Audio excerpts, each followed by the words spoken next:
in the last election. And we came up strongly and said that if we won the election, we were going to take up the fight against corruption and the issue of accountability of public officers. We're going to take it up very strongly.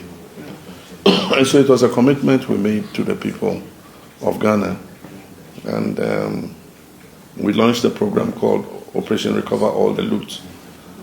It was a very popular program with Ghanaians, and anywhere you speak and you mention oral, I mean, the applause and the response you get was very overwhelming. So it shows that it's an issue that Ghanaians are very concerned about.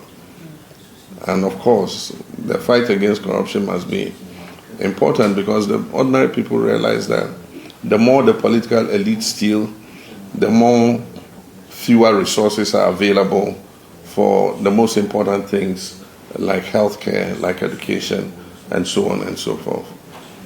So I said last year before the election that this probably was going to be the last opportunity for us as the political leaders of this country to show Ghanaians that yes, we can have a democratic government that is accountable and that takes the fight against corruption seriously. And so since 7th January, we've been involved in a strong fight against corruption. We've published a code of conduct for political appointees, very stringent code of conduct. And we're going to have an orientation. I think Professor Dodo and the Chief of Staff have asked them to do an orientation for all our office holders, including our Chief Executive Officers and deputies and political appointees, to take them through the code of conduct so that they understand what is expected of them. One of the major problems that was affecting our fight against corruption was political interference.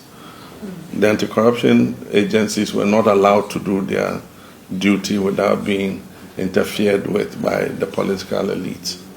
And there was a clear case in point when the special prosecutor came and said that the president had called him and asked him to stop a certain investigation, and the Minister of Finance had gone to his house to try to influence him to stop the investigation into the Ajapa, we call it the Ajapa deal. And so clearly, I mean, in the past there was an effort to interfere with the fight against corruption and restrain some of the anti-corruption agencies from doing their work. I have told the public and assured my Attorney General and Minister of Justice that I'm not going to interfere in their work, and that if the anti-corruption agencies go after anybody, I'm not going to try and influence them to drop any investigation against anybody, both for those who served in the previous regime, many cases of which we are currently investigating. We set up the oral committee.